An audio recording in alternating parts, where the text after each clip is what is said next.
The Crossroads United Methodist Church in Phoenix, Arizona is forced to shut down their charity dining hall because it's bringing too many homeless people and crime to a neighborhood there.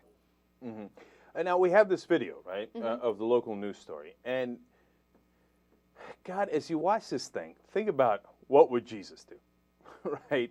I mean, the neighbors, if they are Christian, and maybe they're not Christian, maybe they don't care, right?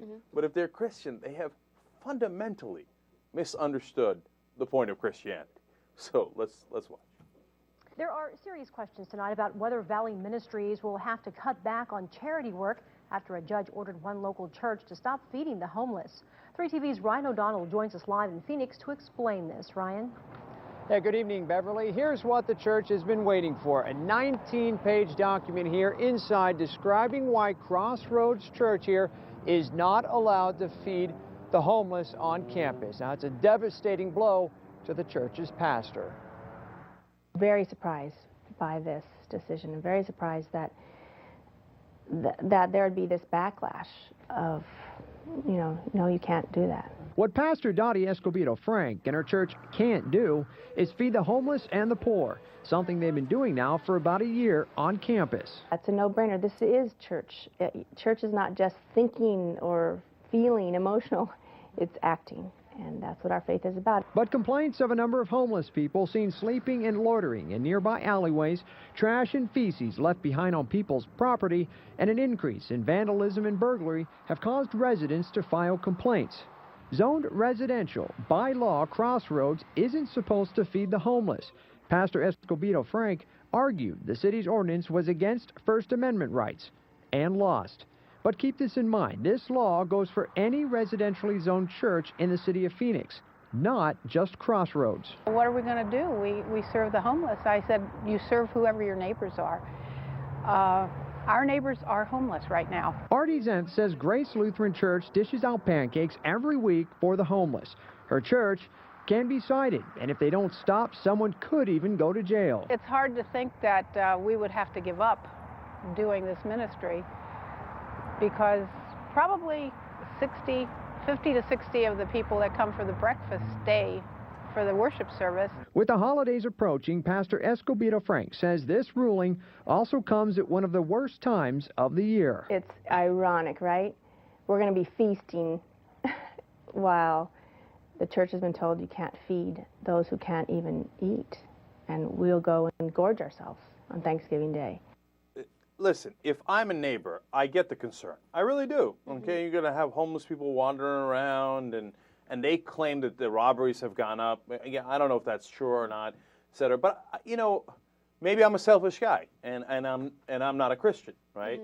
But if you're a Christian and you're in that neighborhood and you're complaining that the church is feeding the hungry, and you're worried about how it looks, well, you're just not a Christian. I mean, there's no ands, ifs, or buts about it. I mean, you just did not read the New Testament. That's what Jesus was all about, was feeding the hungry. And if you kick out the hungry because you want your church to be more pleasant, because one of their complaints is that they stay for the service, and that's when the clean people come, and that's when the Was good that really people of their the complaint, though? That was one of it. They said in the news thing, they said, they stay for the service. No, but she seemed to say that in a good way. She said that that was the pastor who said that. Okay, I don't know if it's the congregants who are worried that the homeless people are staying for the service. I hope not, right? But I don't know how you can call yourself a Christian. I just don't know how you can do that. JR? I really don't see a problem. I don't get it. I don't get it. There's shit everywhere. People are pissing on other people's lawns. People are hanging around. I'm not just willing to willy-nilly believe a report, but if crime has gone up in your area and you live at home, and maybe it's happened since they've had an increase of feeding homeless, I'd be complaining too. No, but that's what I said. Look, I'm not saying, look, you can't complain, and I get their beef, right? And I'm not sure I would complain, but I'd put some thought behind it, right? But you can't do both. You can't say I'm a good Christian, but I'm going to insist on the zoning laws here, so none of the homeless get fed anywhere, because we've zoned it out, because all the churches are in residential areas, okay? So then, hey, buddy, as long as I'm clean and happy and I don't have to deal with your homeless ass, I'm gonna call myself a Christian, and good luck to you. Right. I think no one at the church has a problem. I think it's the residents have a problem versus people at the church. Oh, no. Oh, well, look, the people that are running the church are the good guys. Okay, don't get me wrong. The people who are coming to the church, I don't know. That they didn't really address that too much, right? So maybe you're right. Maybe the local areas that the people around them aren't Christians or are Christians but not devout. They don't care, whatever it might be, right? And that's fair. I just, and then look, even if you're not a Christian, the other thing is, if you do this, then none of the homeless get fed by the churches. None of them, because they're all in residential areas. And I would be uncomfortable with that. I'd be very uncomfortable with that. Right. Look, there is a way to feed the homeless and not have it be such a problem for the residents there, right? If you don't have to do the charity work from the church. You can go ask some other place, like either a hall or something, ask them, hey, would you be willing to rent out this hall for us? Nobody's going to do it. The churches do it. The churches do it. And, the government does it. I get it, et cetera. But if you said, hey, you know what, I'm going to ban them from here, but good luck to them. Maybe somebody will organize a hall somewhere. That's not going to happen. Dude, I'm going to be totally un-PC. I don't care. I'm going to tell you exactly what I think. If I had homeless people shitting on my lawn, I don't care. Okay. No, it's not all right. No, of course it's not. Look, so should we get to a compromise? Yes. Okay. Here would be my suggested compromise off the top of my head. We hire security, right? And not to rough people up or anything like that. They don't get to have tasers. But say to the church, hey, you know what?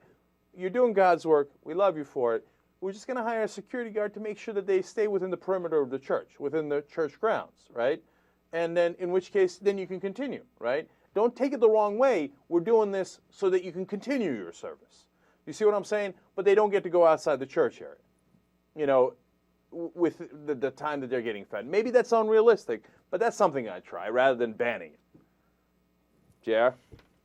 I don't know. I kind of agree with Andy. They can take it somewhere else. I mean, I've seen organizations, even here. You go down, there's that main area where there's a lot of homeless people. You go to where they are. You go to where it is, where they already are, and you go and feed them there. But if it's causing a problem for the general community, then, I mean, the law can't take that into account and say, well, too bad you got turds on your lawn now. Okay, now if you really cared about people, you'd be okay with people shitting on your lawn. No, Chair. Look, we all agree that it's a problem. I'm not saying it's not a problem, right? That's what I said from the get-go. But let me ask you my point, though. I mean, isn't it un-Christian to complain about the church feeding the poor? Right, but that's not what they're complaining about, though. I don't think that's the point. I mean, but that's the result, right? I mean, come on. So you say, all right, look, I'm not going to let you feed the poor because my real complaint is I don't really like the poor. They're kind of, they go and they do things. It's not that they don't like the poor. They don't like the poor vandalizing their property. That's the issue. But that's always, sometimes true and always the excuse. Okay, let me just give you examples of some of the charity work I've done, right? And where it was held and everything, right? Every year during Christmas, we go to where the poor are, okay, in downtown LA. We feed them, we do a toy drive, we do everything, okay? No problems, we do it every year. Also, I've done these food drives and these, breakfasts and things for homeless people. And every single time we've done it, it's been at a park on a busy street, and there are no homes or anything around. There's businesses and then there's a park. So, and there are never any problems. You can always take it somewhere else where it won't be an issue. And you don't necessarily have to rent a hall or anything like that. You can go to a park. You can find a place that's public and feed the homeless, and you won't have any residents complaining about poop on their lawn. I think we're exaggerating the poop on the lawn. And maybe I'm going crazy here, but I really think it's almost a freedom of religion thing. I mean, if I was a church, I would definitely make a First Amendment argument. And I'd say, look, it is part and parcel of my church to feed the poor. And this is where my church is, and I'm going to feed them here. I definitely And then do other people's rights get stomped on then. So, I mean, somebody's rights are going to get trampled here is what the result is. Sounds like that's the end result. Either your lawn and your property gets vandalized and violated, or we get to feed the homeless here. And I understand both sides. You get to feed the homeless, but it's not 100% you have to do it right here. But I want 100% have to live here because I bought this house. Except that that's where their church is. So, But the church isn't like 100% have to do this right there. You don't have to do it there. Mm-hmm. All right, look, we've all made our points clear here. You at home get to decide, make any call you like on it. And I don't want anybody to misinterpret me. I don't think like, oh, what's the big deal? Yeah, and I'd let my kids out there and play with the homeless, and if they got needles, what's the big deal? Like, I get that there are, that there are issues here, and sometimes significant issues, but I think that there are ways to overcome that, because I think this is one of those cases where the churches do a great work, right? And I don't want to discourage that. If you like this little clip, you'll love the whole show. It loops 24/7 on theyoungturks.com. Go and check it out right now.